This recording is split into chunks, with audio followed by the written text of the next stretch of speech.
کسی جنگل میں ایک چڑیا اپنے 3 بچوں کے ساتھ رہا کرتی تھی۔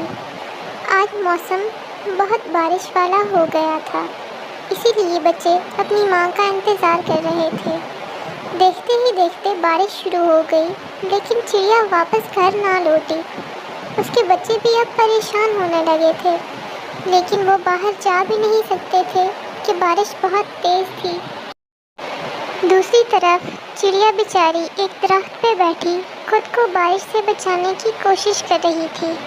اس کو اپنے بچوں کا بھی خیال بار بار آ رہا تھا کہ اب تو اندھیرا ہونے والا ہے، بچے ڈر رہے ہوں گے، لیکن بارش تھی کہ رکنے کا نام ہی نہیں لے رہی تھی۔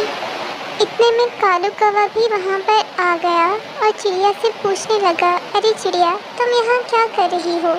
تو چڑیا نے بتایا کہ میں کھانا ڈھونڈنے آئی تھی، لیکن مجھے یہیں پر بارش شروع ہو گئی، اب میں واپس ہی نہیں جا سکتی، بارش بہت تیز ہے، میرے بچے گھر پر اکیلے ہیں، کیا کروں؟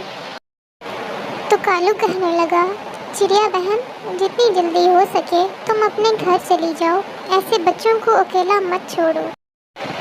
جنگل میں کچھ چیل آئے ہوئے ہیں جو کہ پرندوں کا شکار کر رہے ہیں۔ یہ سن کر چڑیا بہت پریشان ہو گئی اور کہنے لگی کہ ہاں کالو بھیا، آپ نے تو صرف سنا ہے، لیکن میں نے دیکھا ہے، کل جب بلبل گھر پر نہیں تھی تو چیل آ کر اس کے بچے کھا گیا۔ میں فوراً ہی وہاں گئی اور وہاں جا کر شور مچانا شروع کر دیا اور چیل کو وہاں سے جانے کو کہا۔ تو چیل مجھے کہنے لگا کہ تم ڈراؤ گی مجھے، ننھی سی چڑیا، تمہارے کہنے سے میں جاؤں گا یہاں سے کیا؟ چپ کر کے نکلو یہاں سے، ورنہ انہی کی طرح تمہیں بھی کھا جاؤں گا۔ اس کے بعد جب میں نے سب پرندوں کو اکٹھا کرنے کے لیے شور مچانا شروع کیا تو چیل وہاں سے اڑ گیا۔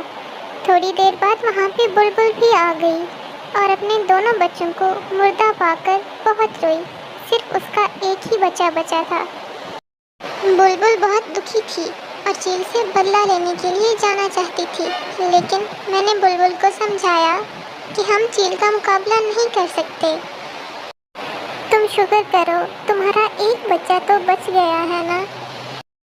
ساری کہانی سننے کے بعد کوا بولا، ہاں بھائی، وہ چیل بہت ظالم ہے، لیکن ہمارے پاس اس کے علاوہ اور کوئی چارہ بھی تو نہیں کہ خاموش بیٹھ جائیں۔ یہ کہہ کر کوا چلا گیا۔ بارش کی رفتار تھوڑی کم ہوئی تو چڑیا بھی اپنے گھر اپنے بچوں کے پاس چلی گئی۔